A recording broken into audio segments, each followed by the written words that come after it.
Boa noite, Adilton. Boa noite a todos os ouvintes. Hoje temos uma convidada muito especial, a professora Maria Vitória Bentley, né, que é vice-coordenadora do Cisnano USP.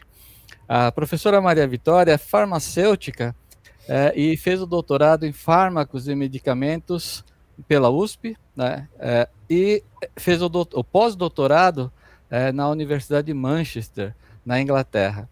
Atualmente ela é professora titular da USP e, além disso, né, ela foi diretora da Faculdade de Ciências Farmacêuticas de Ribeirão Preto, de 2014 a 2018, foi presidente do Conselho Gestor do Campus da USP Ribeirão Preto em 2016, foi membro titular do CA da Farmácia, no CNPq, de 2009 a 2011, e atualmente é coordenadora também do CA da Farmácia no CNPq. Coordena o INCT de Nanotecnologia Farmacêutica e também, como eu falei, é vice-coordenadora do Cisnano USP. Além disso, foi pró-reitora adjunta, né, da graduação da Universidade de São Paulo de 2018 a 2022.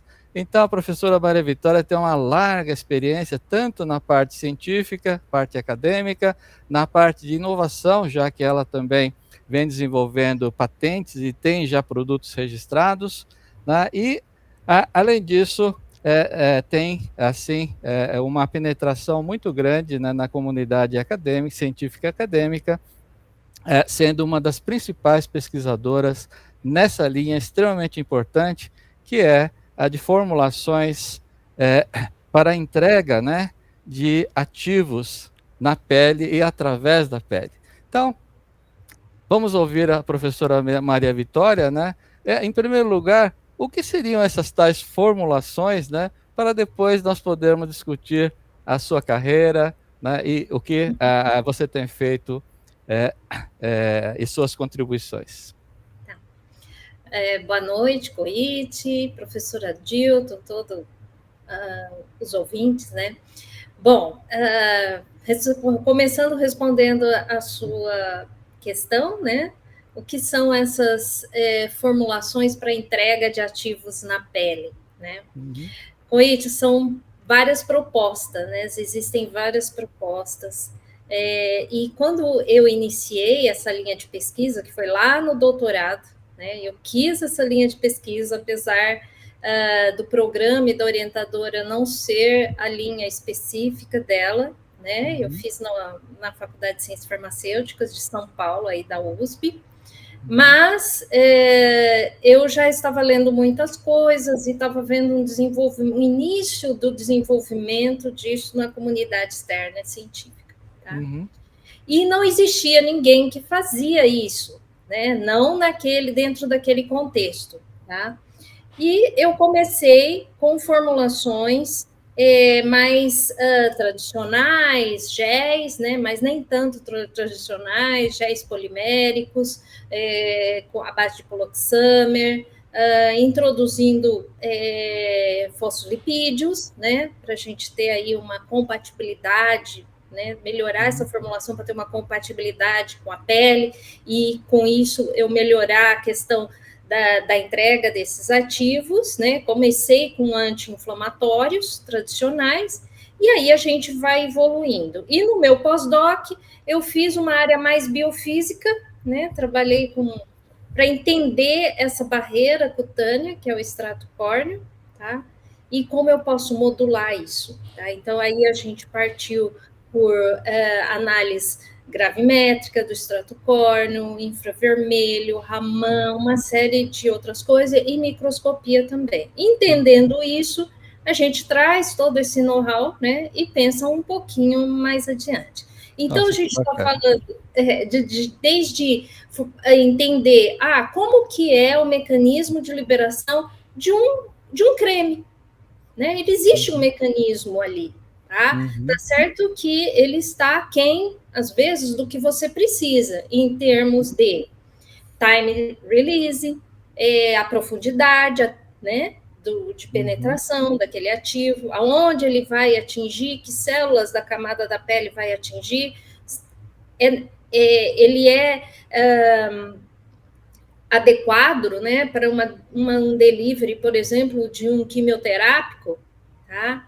Nas camadas da pele onde desenvolve o câncer, né? Provavelmente não, por isso que a gente avança com a tecnologia para isso, tá? Os géis aquosos, né? As suspensões, isso são todas preparações que a gente fala tradicionais que têm um mecanismo de liberação. Mas esse mecanismo ele está muito aquém do que a gente quer hoje, né? Em termos de eficácia de um produto para ser aplicado topicamente num processo patológico na pele. Tá? Ah, perfeito.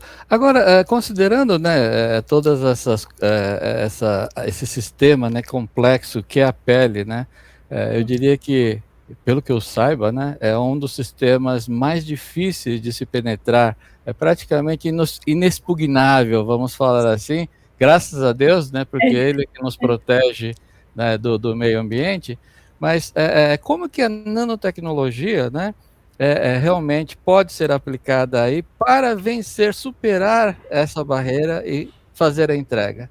Acho que esse é um ponto fundamental, que os nossos ouvintes vão querer saber antes de nós continuarmos nossas discussões. Continuar. Então, você está muito certo com relação à pele. A pele é um desafio, né?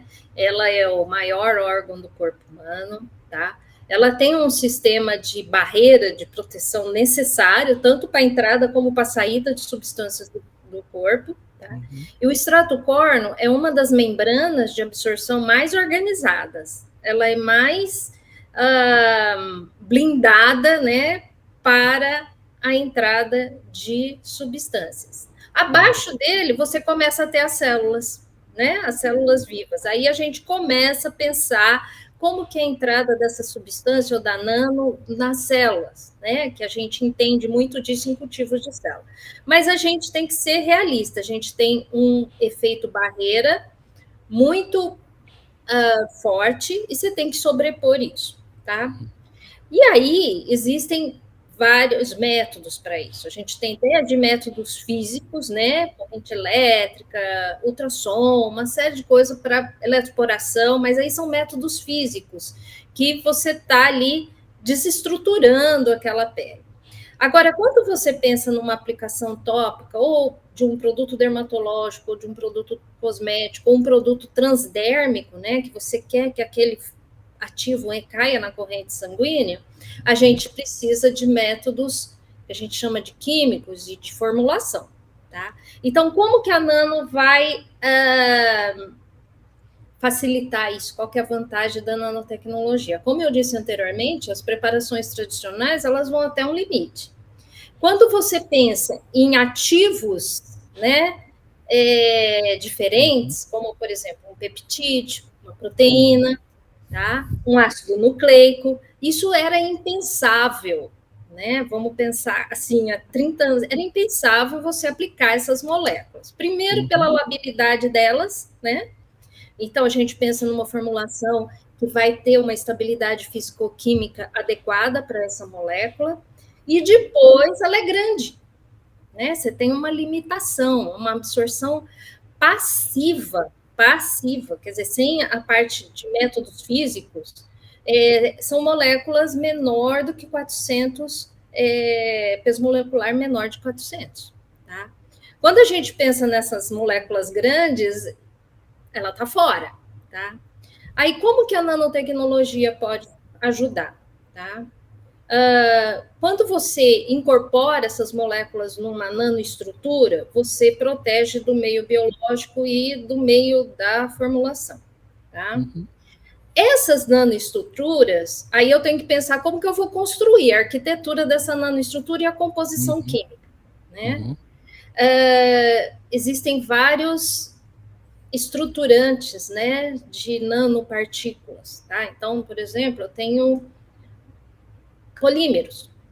O polímero ele não é muito interessante para a pele, porque eu preciso ter uma compatibilidade química dos componentes dessa nanoestrutura com a pele, para eu ter a maior interação. Tudo é em função de eu ter a maior interação possível com essa membrana. Aí são as composições lipídicas. Aí eu estou falando de nanopartículas lipídicas sólidas, lipídicas nanoestruturadas, até lipossomas, os cristais líquidos, que é a minha linha. E aí eu posso usar componentes lipídicos que vão se fundir com essa barreira. Essa barreira é estratocore. O que é estratocore? Células queratinizadas envolvidas por uma matriz lipídica. E essa matriz lipídica é que tem uma organização de bicamada muito forte. Qualquer coisa que eu conseguir colocar nessa matriz, ela vai desestruturar. Aí a pele fica mais permeável, tá? Então, eu posso trabalhar com essa questão. Os componentes da minha nanoestrutura ter essa interação. Fora isso, a nanoestrutura, ela tem um efeito, principalmente as lipídicas, um efeito de oclusão, tá? Então, você pensa em partículas grandes numa superfície, partículas bem pequenininhas nessa superfície. Ela vai formar um tapete e vai ocluir. O processo de oclusão gera hidratação do estratocore. E essa água, ela acaba desestruturando, né, a rigidez do estratocore. Então, aumenta a permeabilidade, tá? Existem nanoestruturas, aí cada uma tem seu mecanismo específico. Né? Por exemplo, os lipossomas, o que o lipossoma faz? Ele se funde nessa matriz lipídica e forma poços, né, regiões de maior facilidade de entrada dessa molécula. Eu posso também fazer uma liberação em locais específicos nos anexos cutâneos. Tá? Por exemplo, que seria exatamente? Anexos cutâneos por exemplo, o pelo, folículo piloso. No folículo piloso é que se desenvolve, por exemplo, a acne. Então, eu posso direcionar, dependendo da nano, do tamanho da nano, ele vai preferencialmente se depositar no folículo. Tá? Ou para questões para crescimento de pelo, né? Ou inverso, né? Para eliminação de pelo. Então, qualquer patologia do folículo piloso, eu posso direcionar as nanos. Elas ficam assim, já existem estudos que eles fizeram microscopia de varredura e com cortes específicos, e você vê o depósito de nanopartículas. Aí tem uma fluorescência, claro, né? Então, você consegue diferenciar. Tá? Então, assim, existem vários mecanismos que alteram a permeabilidade da pele, e aí a gente começa a sofisticar a nossa nanoestrutura. Eu posso funcionalizar essa nanoestrutura, por exemplo, com moléculas, né, que vão também desestruturar, como peptídeos de transdução, que eles separam as tie junction, né, daquela estrutura, aquela arquitetura de célula e lipídios, e formam como se fossem buracos, né? E é por ali que se deposita as nanos e o fármaco consegue se discutir, né? Porque é um processo de difusão em vários meios, né? Meio aquoso, meio apolar, e aí vai. Aí depende muito da sua molécula. Puxa, eu posso tirar uma dúvida nesse momento? Eu fiquei com dúvidas, né? Porque, pelo que eu entendia, a pele é formada por placas de queratina, né?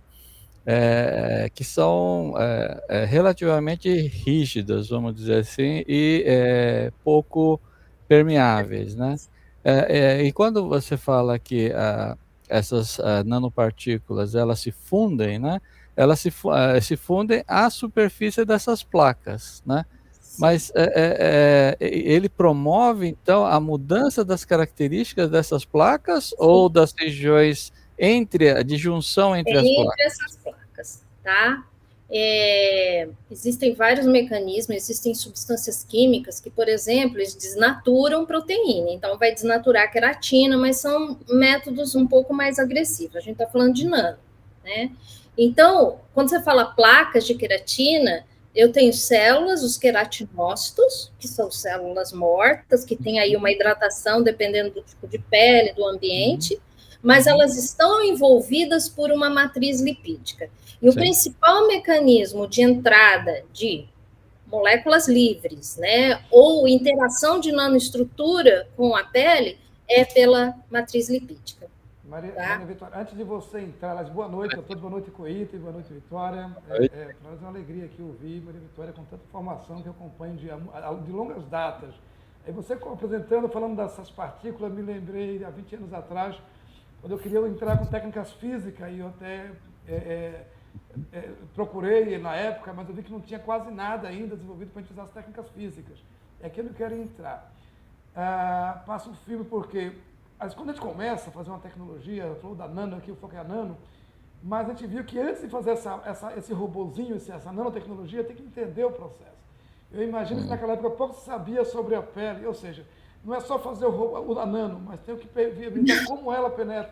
E acho que isso cabe um pouco mais de história, que às vezes o empresário, aí, a sociedade pensa, não, é só fazer nanotecnologia, faz nanopartícula, mas não é só fazer a nanopartícula, tem que viabilizar como ela vai ser conduzida, como ela vai ser penetrada. Aí você começa a contar essa história, entendeu? O quando de pesquisa, eu queria que você falasse um pouco mais do ponto de vista.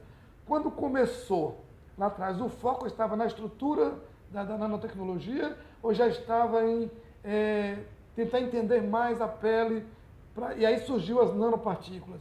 Acho que isso é uma transição interessante. Não, sim.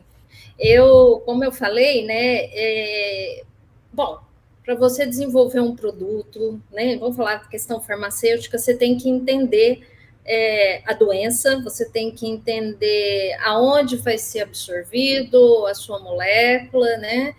Então, lá atrás, tá? Eu acho que aí é o diferencial, que como você falou, não adianta você pegar, vamos fazer uma nano, se eu pedir para uma pessoa que não é da área, não entende, ele vai fazer uma nano maravilhosa, tá? De PLGA para pele. Linda, maravilhosa, estável. Não serve para nada. Você entendeu? Não vai ficar na pele, vai reter demais o fármaco. Bom, enfim. Então, eu preciso entender o processo de como...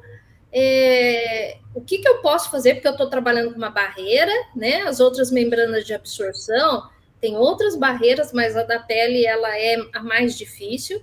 Eu tenho que entender a barreira e como que eu posso mudar ela, fragilizar ela, é claro, sem causar um outro processo patológico, né? Então, a gente trabalha com questão de toxicidade, etc.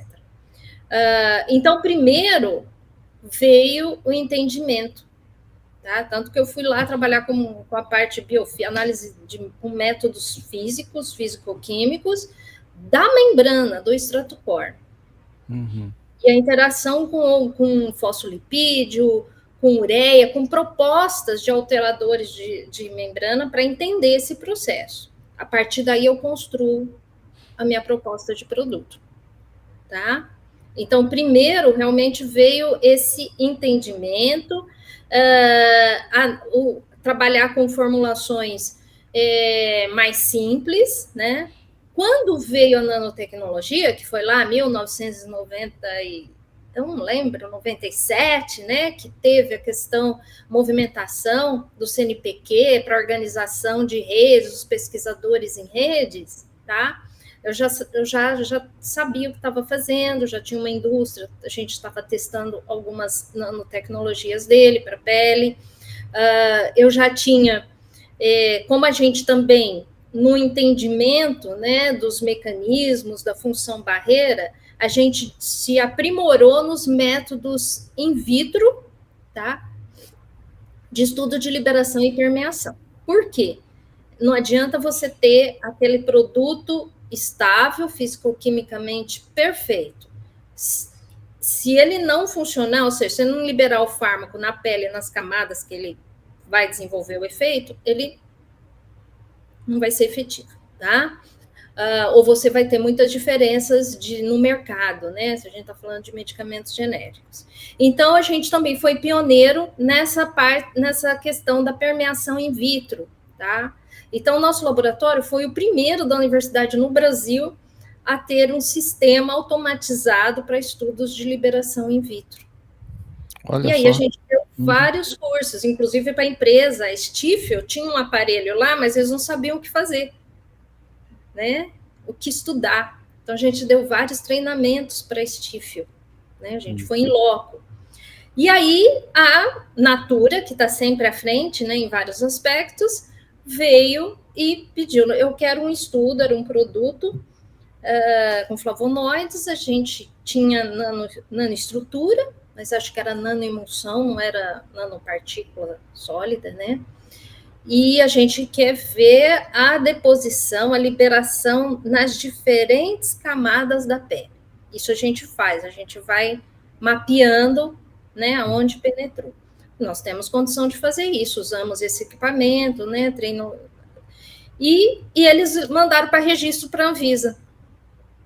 A Anvisa nunca tinha visto um estudo desse. O que eles fizeram? Entraram em contato com a gente, levaram eu e uma técnica, mais os equipamentos, eles pagaram tudo, o transporte do equipamento, para nós treinarmos os agentes, porque eles não conseguiam analisar isso, estava muito à frente, eles estavam lá na farmacopeia, estava muito à frente disso. Aí a gente deu um curso falando de mecanismos, uma série de coisas, né?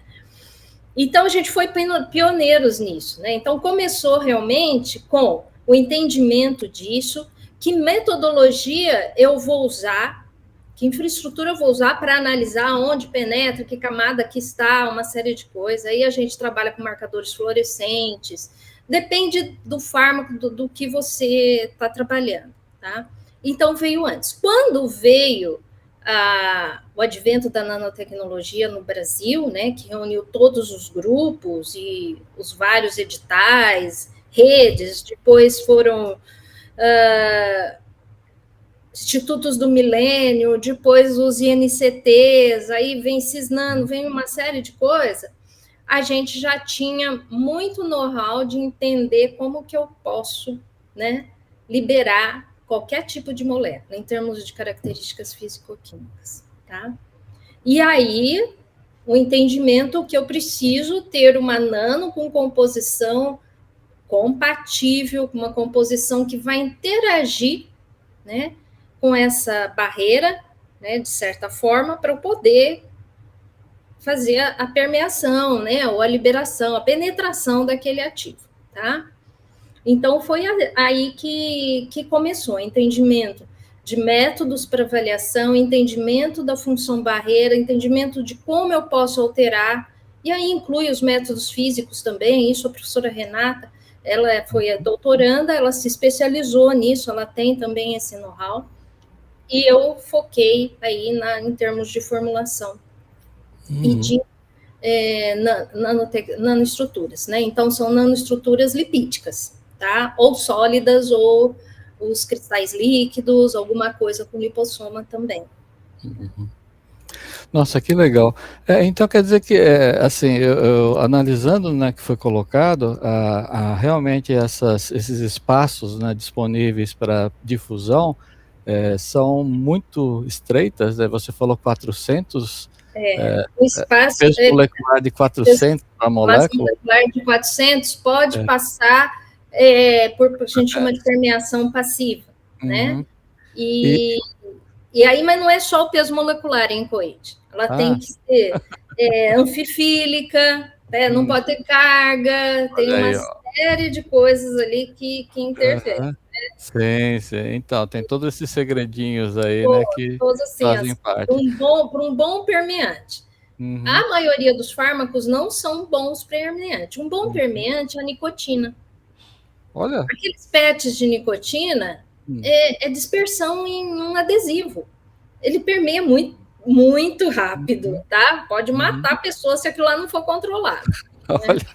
Mas, por exemplo, os hormônios, né, reposição hormonal, aqueles PETs de reposição hormonal, eles já têm uma certa dificuldade, tá? Então, assim, tem que controlar características físico-químicas, às vezes tem pKa envolvido, né? Tudo isso você tem que entender, tá? Sim, mas isso daí, no caso dos hormônios, é principalmente por causa do maior tamanho? Porque eles são bastante lipofílicos, né? Muito lipofílico, mas a questão, pensa na pele. Você fala assim, o extrato porno, ele é lipofílico, sim, porque a matriz lipídica está em maior quantidade.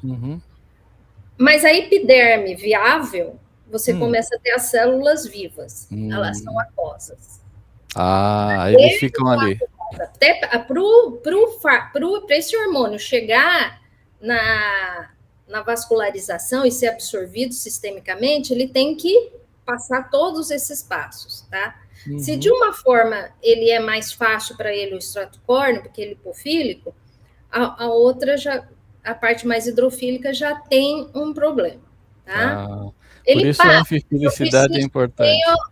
Uma dose alta para reposição constante, né? Durante um período grande. Os adesivos podem ser de 24 horas e tem adesivos até de 5 dias, tá? Então, você tem que controlar isso, né? Nossa. Então, Adilton, por favor. Desculpa, só aproveitando o gancho que você colocou, Coito, nessa parte da invenção, das descobertas, eu fico pensando que talvez uma limitação, quando eu penso em uma medicação top, no caso, né, desse tipo, o tamanho da partícula, como você já colocou, é um problema sério. Isso termina limitando a própria confecção, colocando vários agentes. Termina limitando, porque à medida que você vai colocando várias camadas, vários agentes, termina crescendo essa partícula. Fala um pouco para nós dessa limitação. Isso termina sendo, na verdade, eu fiz uma afirmação sem ser especialista, né? Na verdade, é uma pergunta, é uma limitação? E onde está essa limitação? No próximo bloco, a gente vai falar das aplicações, mas antes de falar das aplicações, eu queria entender um pouco mais onde é que está o limite de fazer essas partículas com relação ao seu tamanho. Eu poderia complementar, Maria Vitória, daí acho que você responde aos dois, porque realmente a minha pergunta era a seguinte: nessas formulações, não sei se eu entendi corretamente, mas os adjuvantes, né, que vão desestruturar, né, o extrato córneo, aparentemente é muito importante, né? E aí, quais seriam os espaços, justamente complementando, máximos que se consegue, por exemplo, entre as placas, né, fazendo o tratamento, assim, em quanto tempo ele volta a se reconstituir, vamos dizer, né, após esse processo de desestruturação, né? Como é que ocorre esse equilíbrio também, né? Justamente para poder fazer com que essas partículas penetrem através desses espaços. É isso que acontece, né? Sim. Então, Coit, quando eu falo que tem os espaços, né, são regiões em que a permeabilidade está maior, porque aquela estrutura, você pensa assim, você tem uma cerca, uma rede toda fechadinha, tá? E rígida, sei lá, de madeira. Aí você coloca alguma coisa ali que essas entrelaços, ela fica mais molinha, flexível, né? E aí, é claro, as coisas começam a entrar com maior facilidade, tá? E quando você retira o produto, né, depois desse produto ser absorvido, né, atuado, essa situação tem que voltar ao normal, tá? Senão você tem um efeito tóxico. Certo? Agora, quanto tempo isso demora, né? Então, daí a questão que a gente sempre associa a formulação com a parte farmacológica e toxicológica, né? A área da farmácia, tá? Aí existem estudos de irritação, estudos citológicos, depois você tem que isso no animal ou na pessoa, né? Para ver se recompõe isso, né? O dano que isso causou, tá? A grande vantagem da nanotecnologia, que eu posso pegar um desses agentes estabilizador, fazer uma solução com o meu fármaco e aplicar. Eu vou ter uma ação. A grande questão da nanotecnologia é que você controla esse contato. Em vez de ser um contato assim, de uma vez só, né? E promover ali aquela desestabilização, eu consigo prolongar isso, porque isso vai ser gradativo, controlado. Tá? E o fármaco também, em vez de ser absorvido assim, que a gente fala em pool, né, de uma vez, como ele está incorporado na nano, ele vai ter uma liberação sustentada. Isso tem N vantagens, né, em termos de farmacológicos. Né? Você mantém a dose, né, um patamar naquele local acho de que ação. essa é uma grande vantagem. Inclusive, eu tenho lido que você controla tudo que você quer. Eu posso ter na sua composição uma composição que eu falo biocompatível, é assim que eu uso, né? Que tem uma compatibilidade com aquela membrana de absorção, com aquela barreira, e ela vai interagir, e essa interação causa aí uma desorganização. A minha molécula está incorporada numa dose adequada, ela vai ser liberada gradativamente, né, vai chegar nas células doentes, que é abaixo do extrato córneo, nas células vias, a gente está falando de câncer, de psoríase, né, processos inflamatórios, e isso com a nano, eu já consigo controlar tudo isso. Pois tá? Insistindo nessa entrega. E ainda por alguma coisa, funcionalizar ela para ela ainda agir em outros pontos da permeabilidade, facilitar ainda mais, e isso é muito interessante com moléculas grandes, né? Moléculas grandes eu preciso ter ali uma modificação maior. Tá? Esse é o ponto. Qual é a limitação? Porque a ideia é que a gente pode botar ali um laboratório, vários laboratórios naquela molécula. Onde é que está o limite? Onde é que está o limite para essa entrega pelo tamanho? Então, tudo depende de como que ela vai interagir. Pode ser um quanto DOT, tem isso também, mas para diagnóstico, certo? Ou para terapia fotodinâmica, que é pequenininho, né? Eu nem preciso falar isso para vocês. Como pode ser uma nanolipídica sólida, um cristal líquido, que junto com a parte de funcionalização, com essa macromolécula, a gente chega em torno de 250 nanômetros, né? E eu consigo ter a liberação, tá? A nanopartícula, ela só vai entrar pelas vias abertas, que é o folículo piloso. A nano em si. Mas a nano ela vai interagir com o extrato córneo, ocasionando mudanças que facilitam a entrada dessas moléculas. Entendi. Então, se for algo sólido, uma nanopartícula sólida, você está falando de alguns poucos nanômetros, né? Pelo que eu entendi. Isso. Quantum dots estão todos nessa faixa, né? Então, assim, são coisas que depende muito da sua molécula, né? Como você vai construir a sua nano, o que você quer liberar? Se eu quero liberar um estradiol, que é um hormônio, é uma coisa, né? Se eu quero liberar um fotossensibilizante para usar na terapia fotodinâmica, eu tenho que pensar na molécula, tal, como que eu vou encapsular isso, né?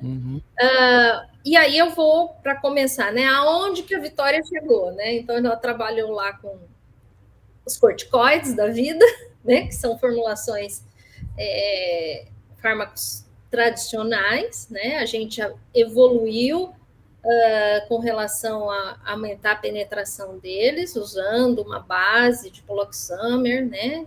Que é um polímero surfactante, mas associando com lecitina para dar uma interação, tá? E chegamos aí nas nano. E com relação às terapias, tá? Aí eu comecei a focar em terapias tópicas, quer dizer, aplicação tópica para doenças que não tem cura, né? Doenças de cunho genético, tá? Então, a gente está com a psoríase, 2% da população tem psoríase, ela é psicossomática, tá? Não tem cura, você controla. Os métodos que tem hoje, né, são a base de corticoides, que pode ter uma absorção sistêmica e tem N efeitos. Você pensa que essa pessoa vai usar corticoide pro resto da vida, tá? Tem também a parte imunológica, né, com anticorpos monoclonais, que é caríssimo esse tratamento, tá? Não é para todos, tá? E a gente pensou assim, num processo patológico, em 2007, 2006, veio a questão do RNA, terapia com RNA de silenciamento, ganhou um prêmio Nobel, tá? E eu tive um aluno que foi na Universidade de Massachusetts, foi fazer um sanduíche lá, e o pesquisador estava começando, estava todo mundo começando com isso nos Estados Unidos, né? E ele desenvolveu um trabalho, tá?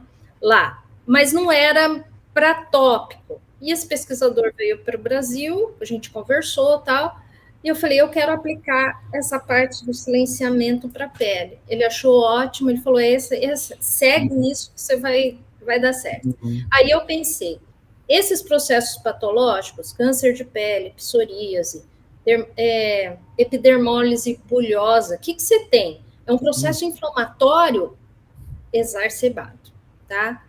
Vários marcadores ali, várias coisas estão acontecendo a mais do que acontece na célula viva, estão sendo produzidos a mais. Então, com a terapia gênica de silenciamento, eu posso achar esses alvos, o que está ali exagerado, e silenciar, tá? Até níveis normais, né, de um tecido sadio. Então, essa foi a proposta. E aí a gente começou muito com psoríase, né, que é um processo inflamatório muito grave. Estudamos os marcadores, o TNF-alfa é produzido de forma exagerada, tá?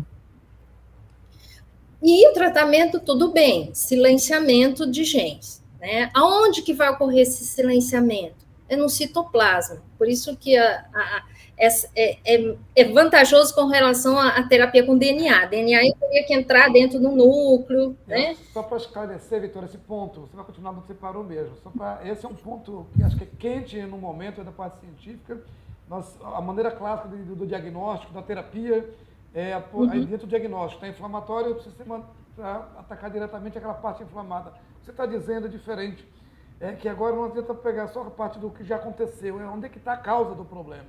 Ou seja, a terapia gênica ela vai atuar, vai desligar o que está provocando a inflamação, é isso que você está dizendo, certo? E para você chegar aí, Adilton, você tem que conhecer. Então, a gente, os nossos alunos, primeira coisa, vai conhecer a doença, vai conhecer a cascata, para a gente achar alguma coisa que está desregulada a mais para desligar isso. Não desligar, né? Mas silenciar, tá? E aí, como que eu posso fazer isso? Tudo bem, eu posso achar o cRNA que silencia a produção de TNF-alfa, mas como que ele entra lá dentro? É uma boa pergunta, né? No começo, o que eles estavam fazendo? Poliplexos, lipoplexos. Pegavam um polímero lá positivo, né? Porque essas moléculas, os ácidos nucleicos são negativos em pH fisiológico. Complexava, fazia aqueles complexos, né? E administrava. Realmente, uma cultura de célula entra, maravilha, tal. Mas não é o suficiente. Quando a gente começou com nano, toda vez que apresentava esse trabalho, várias pessoas da banca falavam assim, mas por que você vai fazer nano se o poliplexo, o lipoplexo, o transfecta está dando resultado? Isso estou falando há muitos anos, uma década atrás. A gente provou, a gente fez N experimentos mostrando maior transfecção é a entrada dentro da célula, mostrando que ele é liberado no citoplasma, ativo, tá? E no animal doente, a gente induzia a doença, a gente via um silenciamento assim a níveis da pele sadia, tá? Então, a nano é importante, né? Tanto em cultura de célula, quanto na penetração lá in vitro, que a gente via, a gente marcava, usava um cRNA marcado, fluorescente, tá? A transfecção e citometria de fluxo, com focal, a gente via ali, localização, tudo. E tudo que nós modificávamos na nossa nano para ter uma maior penetração, uma maior interação com a célula, entrada, a gente conseguia visualizar isso. Tá? Então, os peptídeos de transdução que a gente funcionalizava deu maior efeito. Tá? Componentes da nanolipídica que tinham uma interação para aumentar a permeabilidade da pele, a gente via isso também, um efeito positivo. E depois no animal é o sistema biológico completo, né? Então também via isso. Então a gente teve que fazer vários experimentos, para falar, não, a nossa nano é importante, dá muito mais, 60 vezes a mais, 80 vezes a mais de silenciamento. E nesse processo, o estudo em vivo acho que é fundamental, né? Que é o sistema mais complexo, completo, né? Com todas as interações possíveis. nessas revistas farmacêuticas, né? Talvez uma revista mais de física e química, você consegue mapear essa parte um pouco mais físico-química e cultura celular. Nas revistas farmacêuticas, se não tiver um estudo de eficácia em vivo para terapia gênica, não vai. Vai, né? Então, agora, outra pergunta que me surgiu, Maria Vitória, é a seguinte, né? Ok, você silenciou ao aplicar o seu produto. Quanto tempo esse efeito dura?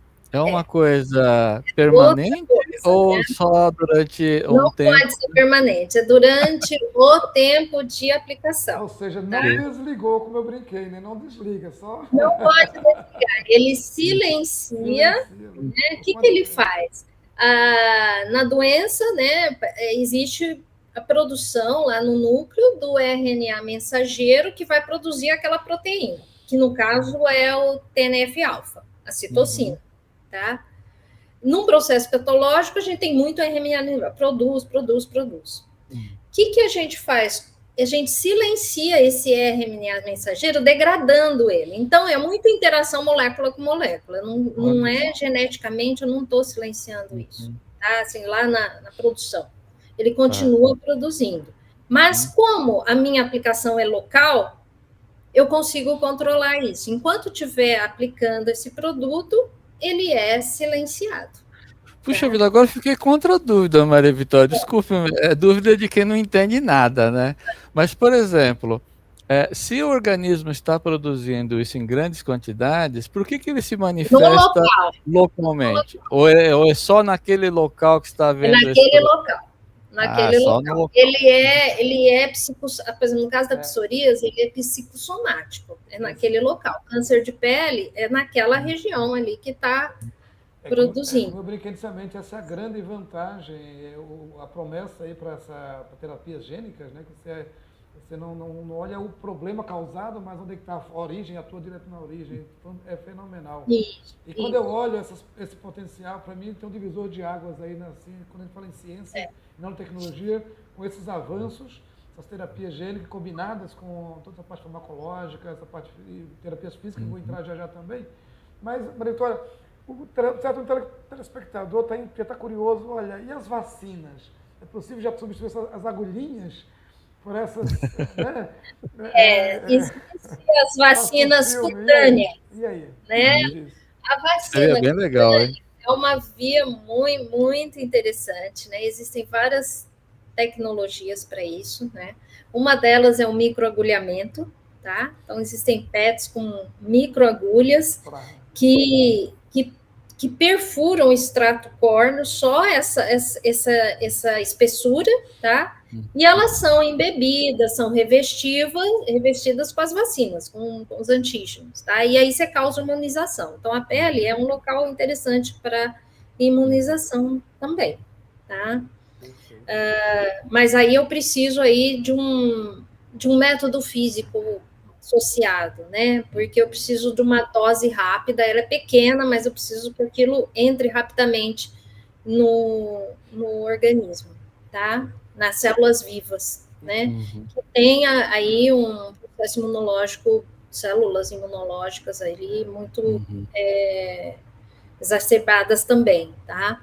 Então é possível. E nesses métodos físicos, Maria Vitória, eu acho que tem 2 pontos. Você comentou até lá no início, né, da sua palestra, que sem os métodos físicos tem sua eficácia, mas pode ser ampliado, né?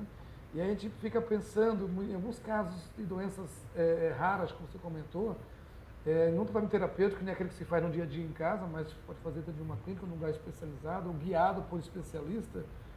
Você tem alguma informação de como, por exemplo, um método ultrassônico ou um método magnético, depende da minha nanopartícula que tem nela, por exemplo, se ela é uma partícula magnética, uma partícula de gás, enfim. Quando você amplia, como melhora, você tem alguma informação para... Porque os pesquisadores na área estão... Sim. Vai depender muito do agente ativo, né? Mas é um processo muito, muito mais rápido, né? Rápido quando se associa. Às vezes, hoje já tem a nanopartícula com método físico. Se associa os dois. Tá? Depende da sua resposta. Quando você precisa de uma resposta rápida, como é a vacinação, então você tem que ajudar aí um pouquinho esse sistema. No caso, por exemplo, da psoríase, é um tratamento que é crônico, essa pessoa vai né, dependendo do estado psicológico dela, essas placas, elas, né, surgem, tá? Por isso que, por exemplo, se você, vamos fazer uma terapia sistêmica, injetar na pessoa, não posso, porque, a não ser, como que, uma nano que vai só naquele local, entendeu? Porque TNF-alfa, ele faz parte de processos biológicos, eu não posso silenciar o que está no local que está bom, entendeu? Sim. Não é específico da psoríase, tá? Então, tudo isso, então, aí que está a vantagem, né? Uma aplicação tópica de uma molécula que não ia penetrar, com a nanotecnologia a gente consegue. Nossa. E aí, isso aí, tem trabalho, vocês podem ver os trabalhos que a gente publicou, prova por A mais B. E o que a nano permite? Tá? Permite associar vários cRNAs, né, das doenças complexas, não é só TNF-alfa, eu tenho IL-9, interleucinas, tem um monte de coisa. Posso associar outros cRNAs, silenciar outras vias da cascata. Posso usar um anti-inflamatório, uma molécula, um fármaco, né, que não seja ácido nucleico, encapsulado lá dentro da minha nano, e eu tenho um efeito potencializador disso. Nós já fizemos isso também, e fez estudos, e potencializa o tratamento, tá? Então, a nano, ela só tem vantagens, né? Ela associa numa mesma estrutura moléculas de diferentes características, né? E facilita aí a liberação dessas moléculas numa barreira, né? Que é difícil. Puxa vida, bacana.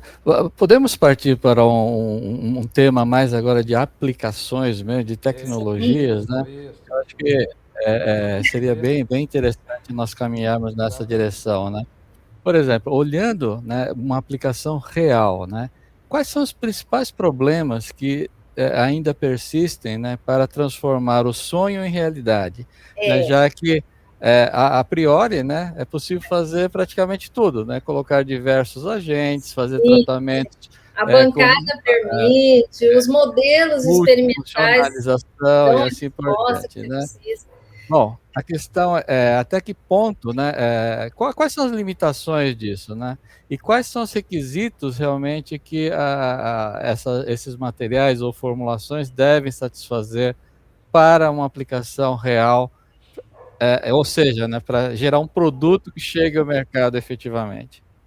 Foi depois dessa jornada, né, muita gente desenvolveu entender, né, essa barreira, entender as doenças, entender, trabalhar com diversos sistemas, agora a gente já sabe o que dá para fazer, o que pode fazer para ter a eficácia. Eficácia in vitro e em modelo animal, né? Até um estudo pré-clínico. Tá? Em estudos humanos, a gente já sabe que vai funcionar. Agora, qual que é um entrave, né? Passar isso para um produto industrial? Escalonamento. Né? E pensar como que eu vou comercializar esse produto. Né? Eu tenho uma nanopartícula lipídica sólida, que normalmente é uma dispersão aquosa, né? As nossas. Eu tenho esse cRNA, que é instável em meio aquoso, né? Tanto que a gente faz essa incorporação e já vai para as aplicações, para os estudos, né? Como que eu faço isso num produto? Como que ele vai virar? Tá? E aí que está sendo o nosso desafio, e a gente está agora, né, tendo um olhar mais cuidadoso com relação a isso, tá? Então, partindo para processos de escalonamento, a liofilização, como que vai vir? Ele vai vir liofilizado separado, vai ser uma preparação extemporânea, tá? Então, eu vejo isso porque é um produto tópico, né? Diferente numa injeção que você dispersa e injeta, tá? Como que eu vou aplicar isso? Como que ou o clínico ou o paciente vai fazer essa aplicação? Como que vem como que eles são a apresentação desse produto, tá? Porque eu estou trabalhando com molécula extremamente complexa, e a atividade vai depender, não é só se ela quebrou ou não, de características aí tridimensionais dela, conformação, uma série de coisas, tá? Nesses processos, eles mudam, né?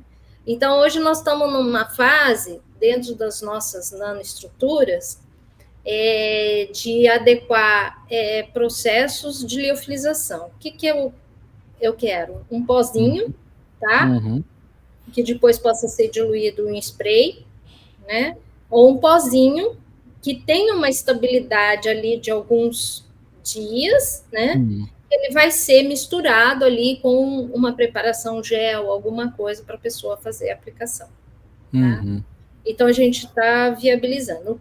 Tem muita patente, tem muito estudo clínico, mas ainda não tem um produto, né? Maria Vitória, por falar do produto, por falar em produto, duas perguntas conectadas. Acho que o brilhantismo aqui da Rede Cisnano é o que a gente está conversando, além dos curiosos que estão aqui perguntando e aprendendo, um monte de estudantes, enfim, pós-graduandos, mas tem a indústria farmacêutica e tem a academia. E nesse momento, ouvindo, né, esse short estava aqui, fenomenal, passa um filme pela cabeça bem diferente para ambos. O da indústria, que é o que Maria Vitória tem na prateleira acadêmica dela lá, que está disponível para ir lá conversar com ela. Ou que plataforma de pesquisa ela tem para ir lá e eu poder usar para melhorar o que eu tenho aqui na minha indústria farmacêutica, que não é tão eficiente ainda. Eu acho que essa é a pergunta que a indústria faz. E a segunda é a camada acadêmica, que você já falou durante toda a sua história, que você tem de ferramenta, de habilidade e conhecimento. Mas para essa indústria farmacêutica tem essa pergunta, né? Tem um produto, tem uma plataforma, como é que ele chegaria até você? O que você teria a oferecer para eles? Eu trabalhei muito tempo, né? A gente tem uma plataforma, vamos falar em nanotecnologia, né? Uma plataforma de nanopartículas lipídicas sólidas e nanoestruturadas. Temos 2 tipos, né? E tem a plataforma da soft nanoparticle, que são os géis, né? Partículas de cristal líquido, que a gente já conhece como produzir, né? Estamos nessa etapa aí de processo de escalonamento e viabilização de uma forma de apresentação, né? Para comercialização. E aí a gente tem um know-how do quê? Como mudar o que pode mudar, entendeu? Dependendo da sua molécula, tá? É um fármaco mais hidrofílico, então a gente tem como mudar a composição para poder ter uma incorporação, né? É um fármaco hidrofílico, a gente tem condição. É um ácido nucleico, a gente tem condição de fazer isso, tá? De incorporar esse ácido nucleico, né? Eu vou precisar de incorporar ela? Sim. Hoje, a gente está com uma plataforma, Coit, que a gente está trabalhando no PIPAI, do professor Emanuel, de São Carlos, que é o Organochip, mas ele se uniu a gente pela nanotecnologia e de funcionalizar com anticorpo. Tá? Então, hoje a gente está um pouquinho, eu estou com o pós-doc lá do PIPAI, e a gente está fazendo coisas assim, o reagente de Trout não é lá essas coisas, já estamos com outras coisas e está dando... Você precisa aprender, você precisa fazer e como analisar aquilo, chegar àquilo, né? Então, também estamos com essa... que eu quero transportar, ele está trabalhando com lipossom, mas eu quero transportar para nanopartícula lipídica sólida e o de cristal líquido. Então, assim, a gente sabe como mexer, o que colocar, dependendo da proposta e do fármaco que você quer. Incorporar diferentes fármacos, diferentes CRNAs e assim por diante. No caso dessas formulações, como é que fica a questão regulatória, mais assim... que é um problema que normalmente, né, os nanomateriais enfrentam, né? Tá. Então, até chegar ao mercado, né? Sim. E a Haveria algum problema nesse composição, sentido? não. A composição lipídica é totalmente atóxica, biocompatível, né? São materiais farmaceuticamente aceitáveis, né? A gente, em termos da composição. A gente não. Eu evito, né, Coit? Tem muita coisa de conjugar, lipídico, não sei o quê, não sei o quê. Mas já é uma nova molécula, eu vou bater no registro, tá? Então a gente usa outras abordagens, né, para ter o resultado que a gente quer, tá? Então a incorporação mesmo dos ativos. O que vai dar um pouquinho mais de trabalho, né? É a questão do cRNA, né? A terapia gênica em si, certo? Aí vai precisar aí de estudos clínicos, uma série Porque aí já entra em medicamentos, né? entra em medicamento, Muda a é uma classificação. terapia diferente, entendeu? É uma coisa eu pegar, por exemplo, né? Estou falando assim de uma forma mais bem simples, né? Um corticoide que tem pomada no mercado e fazer uma nanopartícula com esse corticoide e provar que foi melhor, tá? Ter uma melhor performance. Isso daí, para eles, é tranquilo. Agora, é uma nova terapia, é um agente diferente. Então, é inovador, sim. Daqui uns anos talvez isso não seja, né? Então, mas essa que vai ter a barreira que vai precisar de muito estudo, de muito a parte clínica, uma série de coisas, né? Mas a gente já está pronto, assim, se um dia. Mas assim, considerando essas plataformas e tudo mais, né? Você provavelmente já pensou em algum produto, né? Assim, qual seria esse produto dos sonhos que você colocaria hoje no mercado se pudesse, usando essas tecnologias? Um produto? A gente tem trabalhos e trabalhou também com câncer de pele, tanto a parte da terapia fotodinâmica, com nanoestruturas, esses cristais líquidos. Mas o câncer, ele tem muito estudo com câncer. O câncer existe um risco, né? Porque você pode não tratar totalmente as camadas mais profundas, tem um risco. Mas a psoríase. Psoríase, eu acho assim, não tem mercado, não tem medicamento, né?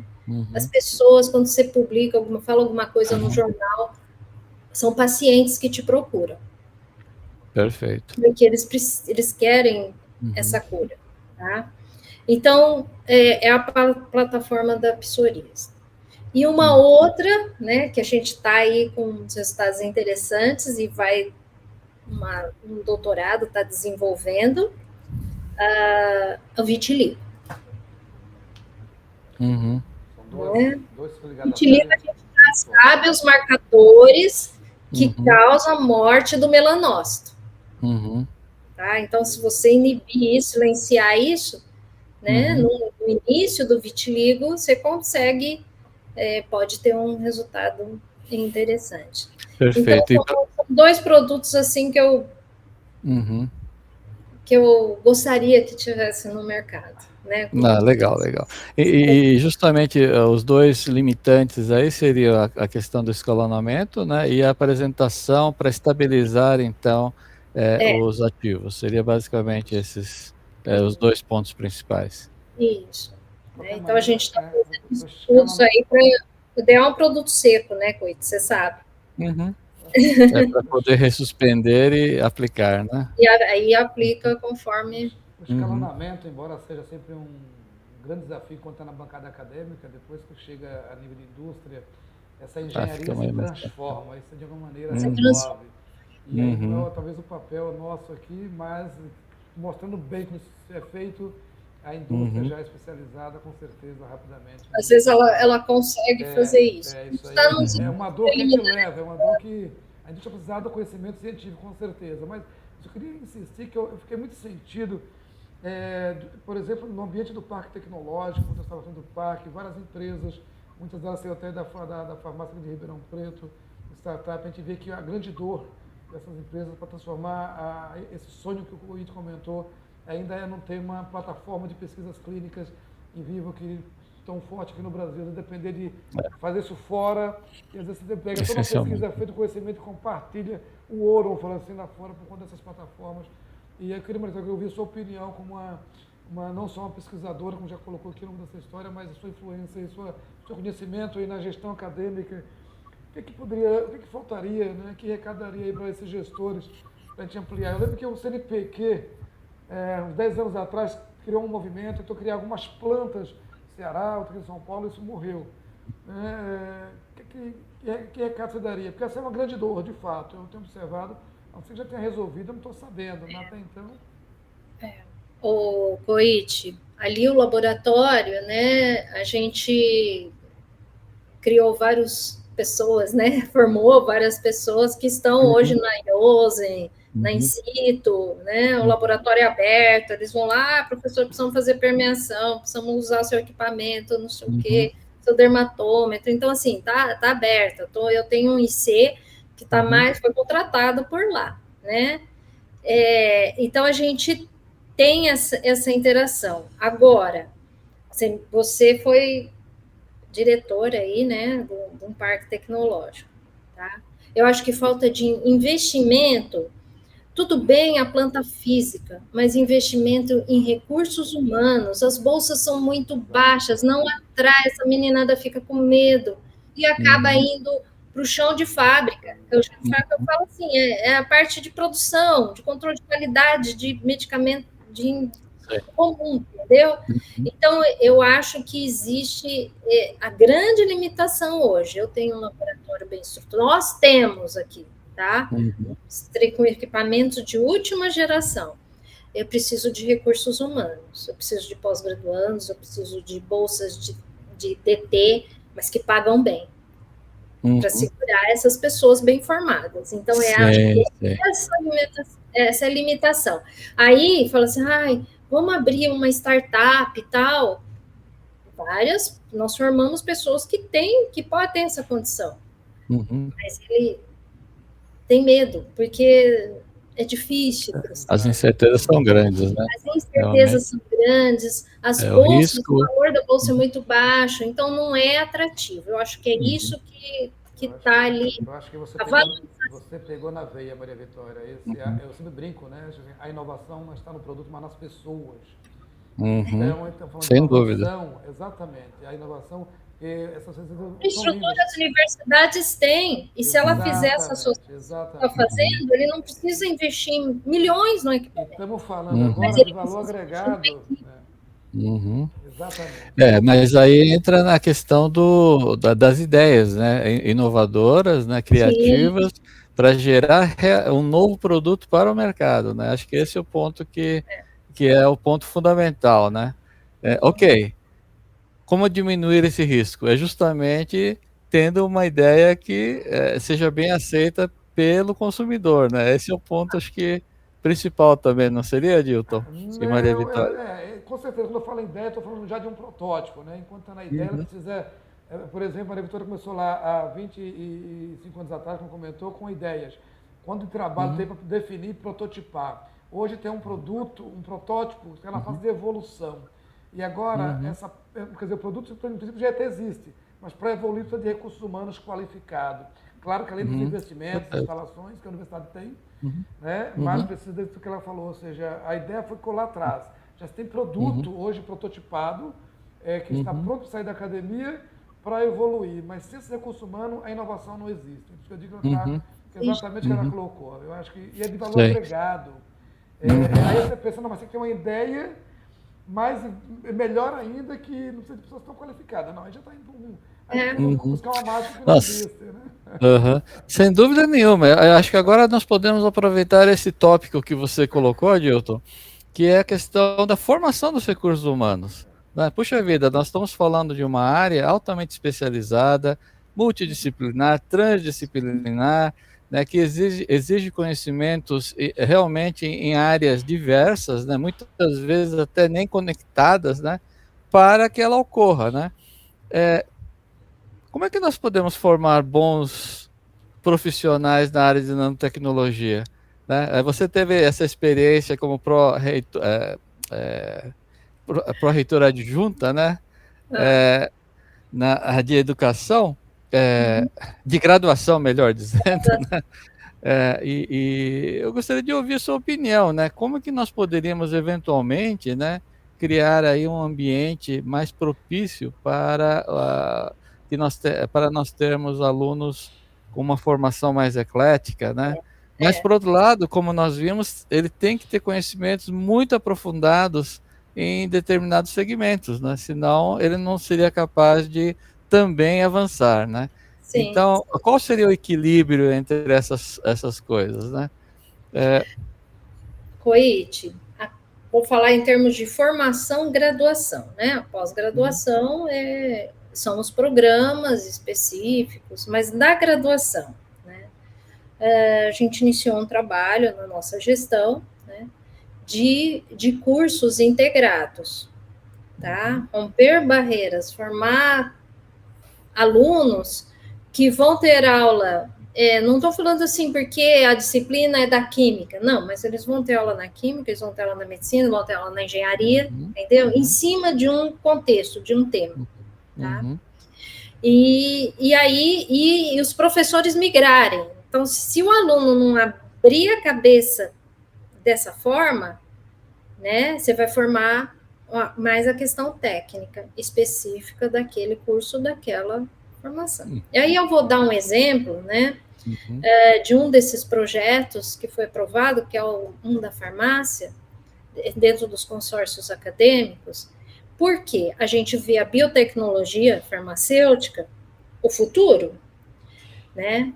Aí a gente pensa, o nosso aluno sai preparado para entrar numa planta de biotecnologia ou desenvolver um produto de biotecnologia. Alguns, em termos de pesquisa, que estão fazendo estágio nos laboratórios, pode ter um conhecimento maior, mas o conhecimento farmacêutico, de produto, de processo, né? Aí nós montamos 3 módulos disciplinares, eles são optativos, né? Envolvendo Farmácia São Paulo, Farmácia Ribeirão, Filosofia, o pessoal da Química, a In Situ, que é da Supera, né, porque eles dominam a biotecnologia ali da Supera. São Carlos, a engenharia, porque eu preciso de engenharia de processo. A Poli, tá? A medicina, né? E aí vai. Então, ficou uma coisa grande. Então, esses alunos vão migrar e vai ter esse conhecimento em cima do quê? Vacinas. Tá? Porque vacina é um produto farmacêutico, né? Sem dúvida. Mas aí não tem nanotecnologia? Caramba, fiquei triste. Sim, porque nesse módulo tem formulação de vacina. Aí tem desde a parte básica, né, de adjuvantes, isotonização, essas coisas, e delivery de vacinas. Aí a gente entra com a nanotecnologia. Seja, o que você está dizendo é que é um aprendizado baseado numa demanda e busca o conhecimento onde ele está. Sim, e só a farmácia, mesmo, nós temos pesquisadores que trabalham com vacina, com imunologia, com nanotecnologia, não tem essa formação, não teria como a gente dar com essa proposta. E está envolvido também o Butantan. No último módulo, a gente vai ver a produção de uma vacina, né, e de terapia celular também lá. Aí eles vão vivenciar isso. É um curso para poucos alunos, porque não comporta, né, para todo mundo. Então, é isso. Eu acho que dentro da graduação, ela tem que ser multidisciplinar. Os cursos são multidisciplinares, mas ele tem que ser e tem que ser interunidade e intercurso. Sim, sim. Mas aí realmente ele fica algo muito focado, né, para um objetivo bem definido. Focado, né, sem deixar de lado a parte profissional específica, mas hoje um profissional farmacêutico, ele precisa ter essa vivência, ele não pode não ter noção de produção de biológicos, porque é o futuro, tá? E aí está envolvido a nanotecnologia em termos de formulação. Então, vamos mudar para nanobiotecnologia, só biotecnologia. Nanobiotecnologia é isso. E aí, por exemplo, o que eu tenho, a maioria, em termos de pós-graduação, são pessoal de C da farmácia, né? Pós-graduandos, muitos farmacêuticos, mas os pós-docs, quem que está vindo para o grupo? Está vindo químico, o pós-doc da PIPAI é químico, com formação em biologia, formação de pesquisa, né? Foi para o exterior, tal, em processos bioquímicos. Né? Então, ele tem um background bom na área bio, né? Celular, muito bom. Está vindo agora um biólogo que quer montar aqui, fazer um JP, né, em nano, mas para delivery pulmonar, que é uma coisa que a nossa unidade não tem ainda, né? Gente trabalhando com isso. Então, vem pessoas de formações diferentes. Puxa vida, bacana. Eu estou vendo esse tipo de coisa no CEPIDES também, né? Parece que o CEPIDES tem que fazer cursos realmente mais ou menos nesse molde, né? Para treinamento de profissionais mais qualificados naquela área específica, né?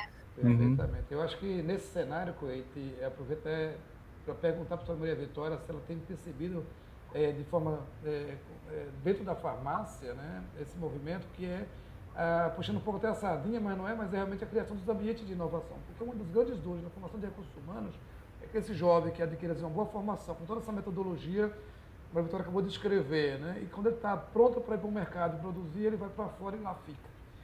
E esses jovens muito bem formados ficam lá fora. Isso tem sido, pelo menos na minha visão, essa tem sido a principal bandeira, Maria Vitória, que desde quando eu entrei como docente aqui há 26 anos atrás, é essa principal dor. E como é que você segura esse jovem? Porque o salário não segura, você colocou. Mesmo que o salário não segurava.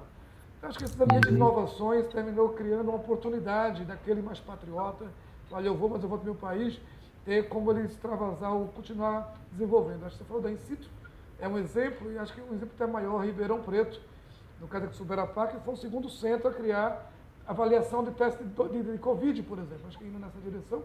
Porque tinha pessoas formadas. A ciência foi desenvolvida bem antes do problema do Covid.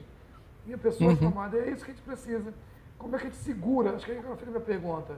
Além desses ambientes de inovações, claro, além de melhorar o salário, você tem percebido isso ter melhorado bastante essa relação da farmácia com a indústria, com esse ecossistema empreendedor, com esse ambiente de inovações com as incubadoras e o parque tecnológico?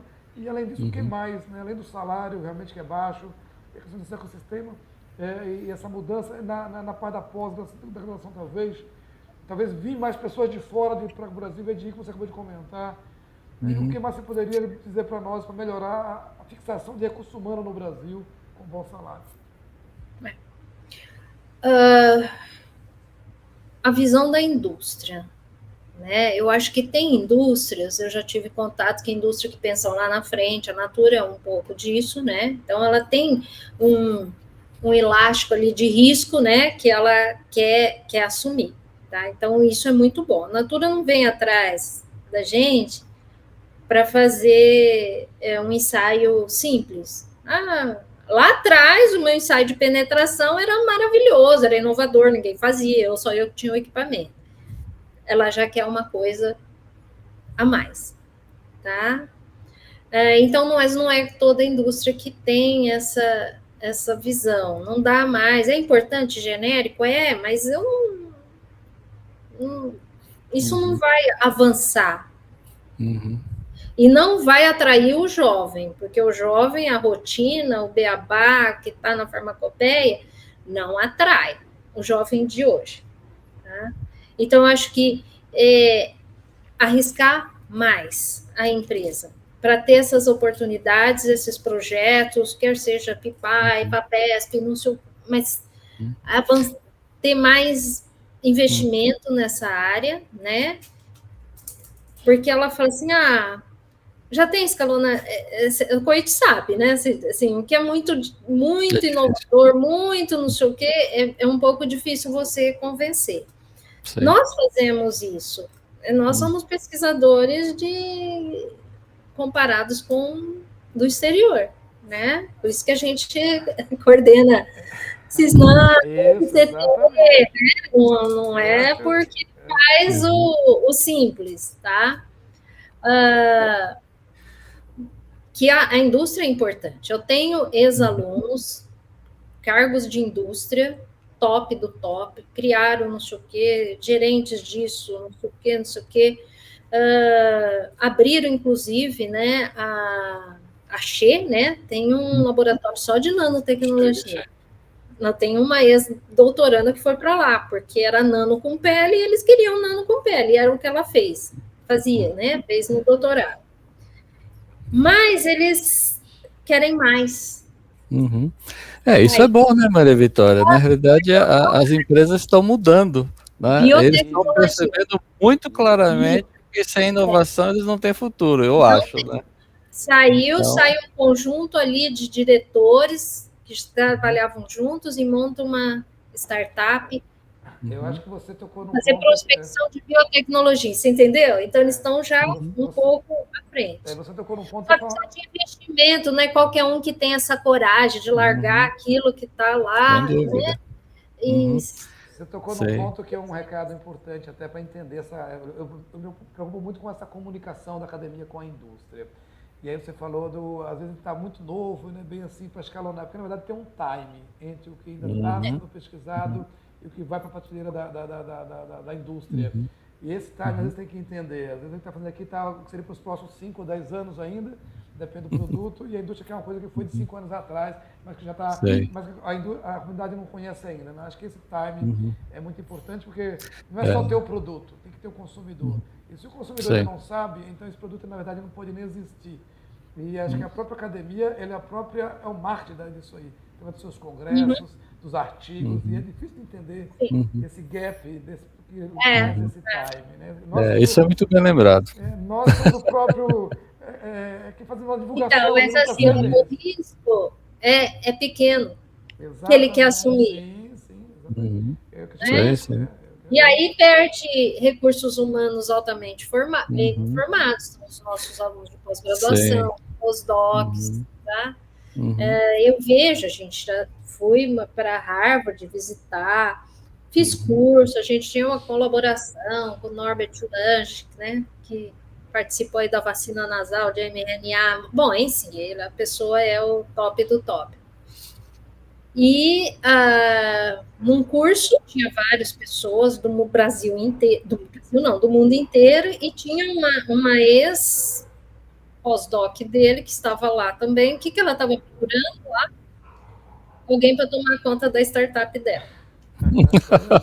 É outra realidade. Ela tem dinheiro, era uma moça uhum, de 30 e poucos anos. E aí, uhum. conversando comigo, ela falou: Você não quer? Você tem um perfil ótimo. Eu falei: Eu estou procurando uma pessoa Você assim. não Eu falei: aceitou. Eu sou professora. Ah, aham, Eu era sei. vice-diretora. Assim, Uhum, não, eu sou é. acadêmica. Mas eu Mas acho que assim, uma inclusive, coisa. Ah, tentado. Era uma aham, Eu chamo de oportunidade. vitrine. Esses Ia lá ambientes e ganhar virou. dinheiro, ia É, envolver. esse Sabe? ambiente vitrine virou a mesmo, né? vitrine da inovação, onde o seu produto é Uhum, recurso humano. Você acabou de dar sei, um exemplo Então, ela maravilhoso. tinha sei. um budget, É, ela tinha uns 35 anos, estou te falando, nova, uma tecnologia que ela desenvolveu no laboratório do Lange, ele estava pondo isso para o mercado e estava Uhum, precisando de alguém para tocar isso, para ser o uhum, gestor disso. é isso aí. perfeito. Então, mas nós estamos falando, né, de que Outro nós risco, temos que né? servir também de vitrine, né? Eu acho que essa pandemia mostrou também uma Que nós coisa somos que antes, né, parece que estava muito escondido, né, que era a capacidade da universidade de responder a estímulos, né, Isso. para fazer algo realmente diferente, né? Esse foi, acho que, o caso, né, com a pandemia, né? Onde foram desenvolvidos diagnósticos, e temos aí mesmo, avanço em né, que mesmo vacinas, estava né, todo temos mundo sensores, né, tudo, e os estudos também que foram desenvolvidos, nossa, fantástico. EPIs com nanotecnologia. EPIs, Então, sim, assim, É verdade. novos me convence. materiais, né? Então, Nesse setor nesse setor da inovação, eu lembro que eu sempre comentava uma frase que dentro da universidade, a gente tem um total conhecimento disso, mas lá fora não é tão transparente. Eu sempre brincava que o pesquisador ele é o principal empreendedor na cadeia de desenvolvimento. E não é que ele colocou a empresa, né? Não estamos medindo quem é mais ou menos, ele é o principal, é o core. Né? E acho que com essa pandemia se ficou escancarada, ecoou essa frase, mostra a importância que se faz na academia, conectando com a demanda da sociedade, é que você colocou com isso. Acho que ficou muito mais notório para a sociedade como um todo. E outra coisa que eu acho que também ficou muito claro é que para que isso aconteça, né, para que nós possamos ter inovação mais frequente, né, de uma maneira, assim, vamos dizer, natural, nós temos que também reduzir um pouquinho, talvez, as barreiras, né, para fazer o registro, esse tipo de coisa, né? Porque durante a pandemia nós tivemos justamente uma aceleração do processo de desenvolvimento, né? Justamente nesse sentido, né? Em termos de registro, de legislação, nós tivemos uma mudança brutal. Eu acho que foi uma experiência fantástica, né? Que mostra que se nós tivermos uma legislação adequada e o estímulo adequado, o Brasil é capaz de produzir muitos produtos de impacto a nível não só nacional, mas também internacional. Eu acho que a academia está fazendo a sua parte, mas muito bem feito. O que a gente pesquisa, os conhecimentos. Mostrou que o impossível é viável e se faz rápido. Sim, algo que parecia totalmente impossível, né? Parece que se tornou viável, né? Mas isso foi devido a uma conjunção, né, de decisões, né? E de estímulo também. Né? Porque o conhecimento e a tecnologia já tinham. Isso porque a dor era igual para todas. É uma pandemia que não importa o número pesquisador. Sim. Nós tivemos a união, né, de esforço de vários atores, né? Tanto do setor acadêmico, como do empresarial, quanto do governo e também, né, dos órgãos de regulamentação, né? Então, isso criou um ambiente propício para a inovação. Em foco, o tripé focalizado, governo, indústria, academia, com o mesmo foco, funciona e é rápido. Sim. Eu acho que essa é uma experiência que nós não podemos esquecer, eu acho, hein? E devemos relembrar. Muito bom. Eu acho que é isso. E aí, falar, né, assim, o que resume, né, toda essa minha carreira. Então, eu gostaria realmente de ouvir isso para nós finalizarmos, né? Quais foram as suas principais contribuições, conquistas, né, até chegar a esse momento, e o que você recomenda para os jovens pesquisadores também, né, para seguir uma carreira brilhante aí como a sua. Sim, eu até ia falar até assim, no começo da minha fala, né, conforme a dinâmica, eu estava pensando, né, eu sempre fui, esse meu começo de carreira, produto dermatológico, partir para processos para análises in vitro, desenvolver todo um know-how nessa parte, né. No começo, eu fui muito criticada, né? Mas por que você vai fazer isso? A gente tem um biotério aqui, a gente tem não sei quantos animais, ratinhos, cobaias, não sei o que, a gente já aplica lá, já tem um efeito, né? Mas eu estava ligada lá ao que estava sendo feito no exterior, né? E eu persisti nisso. E aí a gente é conhecida, né? Já tem um know-how, foi pioneira, e aí surgiu outro pioneirismo, a nanotecnologia para pele. Barreira, não sei o quê. No começo, naquela época, só nanopartícula lipídica, polimérica que se fazia, né? Todo mundo fazia só PLA, PLGA. E depois veio a quitosana. Mas esses sistemas, para nós, para a pele, não tem o porquê, tá? O lipossoma eu quis fugir também, porque lipossoma, em termos de formulação, ele é meio instável, tal. Então, aonde que eu vou encontrar um nicho que ninguém desenvolva, né? Aí é o pioneirismo do desafio. Você procurar alguma coisa que ninguém desenvolva, é mais difícil o caminho? Sim, mas é um lugar, o sol tá só para você, né? É onde você cresce mais. Aí foram os cristais líquidos. Realmente, a minha partícula, lá no começo das redes de nanotecnologia, minha nanopartícula era única, ninguém fazia. Hoje, a gente ensinou, formou várias pessoas, estão surgindo aí. E, depois, a terapia gênica para aplicação tópica. e de silenciamento. Também foi uma coisa que você tem que desbravar. De repente, você está com uma molécula biológica, muda tudo. Como que eu vou quantificar? Como que eu vou... Tivemos que aprender tudo isso, né? Partir para a biologia molecular, e é um outro mundo. Adequar a infraestrutura. Então, daí surgiu, né, o nosso laboratório, que hoje a gente chama Nanogene-Skin, tá? Que eu quero patentear o nome, mas a agência USP tem N problemas. Falou que a marca, se patentear, é da USP e eu não posso usar depois. Eu tomei assim, né? Tá vendo? Você licencia a marca. Bom, enfim, aí eles falam que tem que fazer licitação. Então ainda tá difícil ali, mas vamos lá. Então, aí surgiu o Nanogene Skin, que une tudo isso que eu fiz na minha carreira, né? A questão da pele, tá? A questão de nano e a questão da terapia gênica, tá? Então, o que eu acho? Que esses jovens, né, eles têm que ter, enfrentar os desafios, o que é novo, o que tem pouco, né, pesquisado. Não tenha medo que no Brasil ninguém está fazendo. Hoje a gente pode ir para fora e fazer várias coisas, tá? E unir a parte da pesquisa básica, que você não tem como fugir da pesquisa básica numa pesquisa dessa, né? Terapia gênica, nanotecnologia, é pesquisa básica também.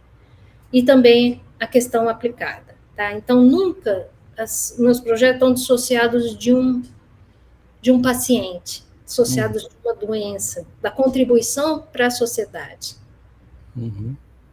E isso eu tiro de uma palestra do Dr. Robert Langer. Ele falou que agora ele não está interessado em quantas empresas ele vai abrir, porque ele abriu não sei quantas empresas, quantas tecnologias, né? Em quantas pessoas ele vai contribuir. Sei. É isso. Bem que ele vai fazer. Quantos pacientes, quantas pessoas eu vou curar, quantas pessoas, né? Então, esse é o foco dele.